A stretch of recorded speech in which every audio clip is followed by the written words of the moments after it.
insecurity. Kata itu sekarang bisa kita temuin tiap hari di semua media sosial. Terus arti insecurity itu apa gitu? Secara bahasa, insecurity artinya adalah merasa ya tidak aman. Nah, secara ilmiah, insecurity itu apaan sih? Dan apa aja dampak negatifnya? Serta bagaimana cara mengobatinya?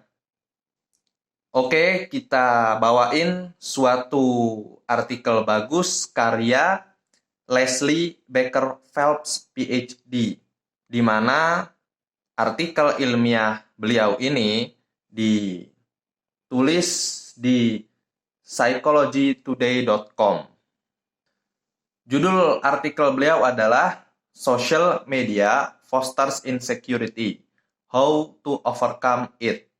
Di awal dia bilang, social media and the internet can make you feel inferior if you let it. Ya, media sosial itu memang bisa membuat kamu ya merasa inferior, merasa rendah diri selama kamu mengizinkan itu terjadi. Kita masuk ke artikelnya. We live in a world where we frequently see the edited version of people's lives. Facebook friends seem to be forever sharing all their wonderful moments. YouTube videos capture the incredible talents of otherwise average-looking people. It's awe-inspiring, and unfortunately, it is also often demoralizing. Ya, maksudnya adalah di Facebook, di Instagram, di YouTube, kita ngeliat postingan, ngeliat konten dari kehidupan orang lain, ya yang biasanya, ya mukanya tuh biasa aja gitu, tapi kelihatannya tuh seneng terus, bagus terus gitu. Apa iya kehidupan mereka sebenarnya begitu gitu? Emang sih, terkadang hal itu bisa bikin kita terinspirasi, tapi juga hal itu bisa membuat ya moral kita atau harga diri kita tuh merasa terancam. Contohnya begini, ya, you may find it difficult not to compare yourself to it all and thinking their lives are amazing. They have such talent. And as for my life and me, well, I just don't match up. Ya. Dan kalau kita ngeliat itu tiap hari, bakal hampir nggak mungkin gitu. Kalau kita nggak ngebanding-bandingin keadaan kita dengan mereka. Pasti kita pernah punya pikiran, wah hidup mereka bagus banget. Wah mereka jago ini itu gitu. Dan ya kok hidup gue gini-gini aja gitu kan. Lanjut lagi, this is a trap for many people, but there are ways to avoid it, or at least break free, and they are well worth learning. Jelas keadaan ini gak bagus untuk banyak orang, ya. Tapi selalu ada jalan untuk sembuh dari penyakit ini, ya. Dan juga untuk lepas darinya. Dan bagus banget untuk dipelajari oleh semua orang.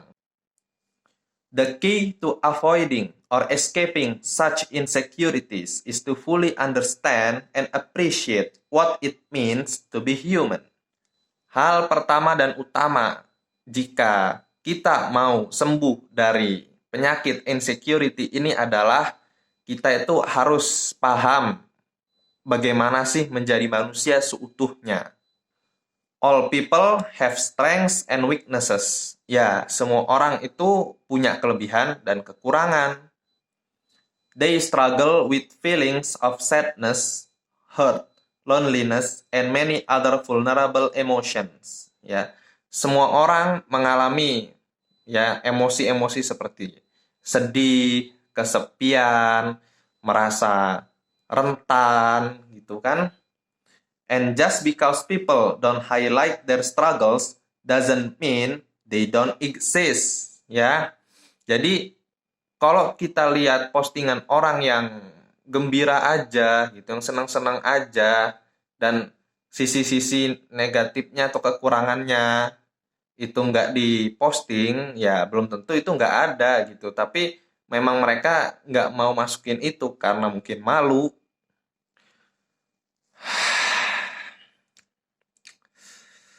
You can choose to see this by looking around in your daily life. Ya, lihat sekeliling lu aja, jangan lihat apa yang di medsos terus gitu. Lihat dunia nyata ini.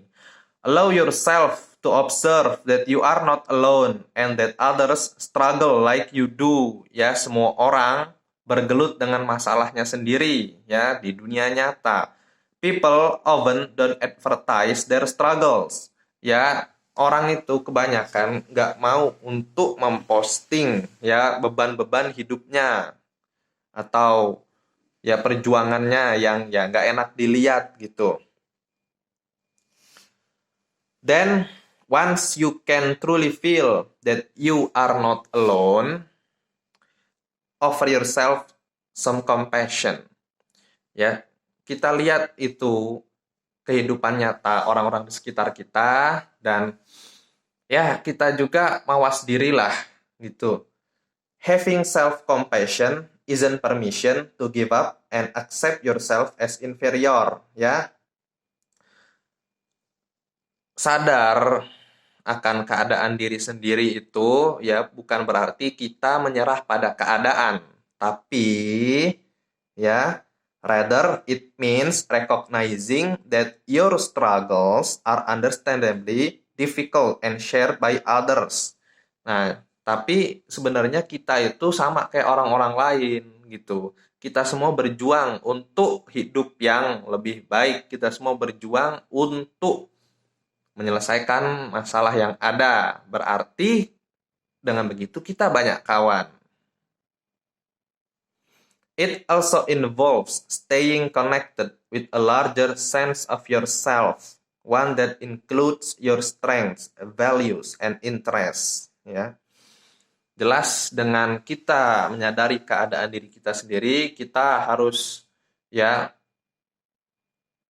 menjadikan kekuatan kita, nilai-nilai yang kita pegang, terus minat kita itu untuk menjadi bahan pertimbangan pemikiran. When you pay attention to these parts of yourself that you appreciate, you will naturally feel better about you. Nah, saat kita sadar bahwa kita punya kelebihan A, B, C, D, E, F, G, maka kita bisa ya menyadari, oh iya, ternyata gue punya kelebihan ini. Bukan cuman gue lemah ini. Lanjut lagi, you will want to do what's best for yourself. In fact, if you stop for a moment now and think about what you value in yourself, you will feel a small boost in your sense of well-being. Ya, itu udah diomongin tadi. Jadi intinya kita itu melihat keseluruhan diri kita, yaitu potensi kita, ya, dan kelemahan kita gitu, dan kita melakukan evaluasi terus-menerus gitu kan, dan kita tingkatkan apa yang sudah kita punya, syukuri yang apa yang ada, dan terus memperbaiki apa yang masih kurang. Lanjut, you can also lessen the hold insecurities have on you by looking for people who have worked to overcome their struggles. Kita bisa mengobati rasa insecurity kita ya, dengan cara ini juga, yaitu dengan melihat, mempelajari ya kisah-kisah orang sekitar atau orang terdahulu yang sudah berjuang untuk hidupnya gitu. Kita bisa mengambil teladan dari situ. Using them as role models, you can learn how to accept your personal weaknesses or flaws while also focusing on what you do well. Ya, kita bisa mengambil teladan dari kisah hidup mereka, ya. Kita bisa menjadikan mereka model untuk menjalankan hidup ini, apalagi kalau ya masalah yang mereka hadapi itu sama gitu. There have been plenty of role models out there, both in the public eye. Think Stephen Hawking, Helen Keller, Ray Charles, as well as in your everyday life if you pay attention, ya. Kita bisa mengambil pelajaran, kita bisa mengambil kaidah-kaidah, kita bisa meneladani orang-orang yang punya banyak kekurangan gitu, tapi mereka berhasil dalam hidup seperti Stephen Hawking, Helen Keller, Ray Charles, dan juga orang-orang di kehidupan sehari-hari kita. Jadi kita itu harus tanggap dengan lingkungan sekitar, ya. Kita itu harus pintar-pintar untuk bersikap. When you redirect your energy and attention to this more positive perspective, you will notice moments when you are free from self-criticism.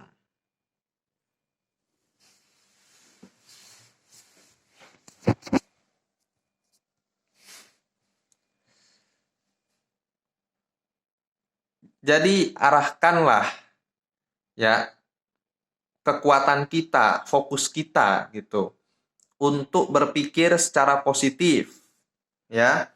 Dan jika kita berpikir positif, kita biasanya akan menemukan jalan keluar. But you will also notice that those thoughts and distressing feelings return, ya. When this happens, it's up to you to decide how to respond. Dan memang namanya perasaan insecurity itu bisa balik lagi. Nah, tapi karena kita telah berpengalaman untuk mengatasinya, ya kita bisa dengan lebih mudah untuk menyelesaikan ya rasa insecurity ini di kemudian hari. You can fall back into old patterns and stay stuck, or you can choose to regroup and refocus. Ya, kita bisa bersikap dengan ya pundung aja, diem aja, menyerah dengan keadaan, atau kita bisa melakukan ya penyelesaian masalah. Ya, masalah baru biasanya diselesaikan dengan cara yang baru. Instead of finding evidence to prove your inferiority, choose to remind yourself that you are not alone. You struggle just as every other human does, even if they don't highlight it on Facebook, ya.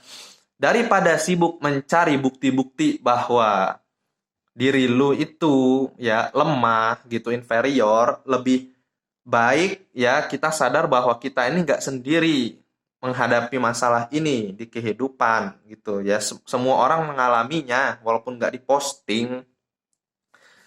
Terus, really saying the truth of this can help you to rally, bringing up your moral. Ya, dengan sadar dengan keadaan di dunia nyata ini, kita bisa menaikkan moral kita kembali gitu.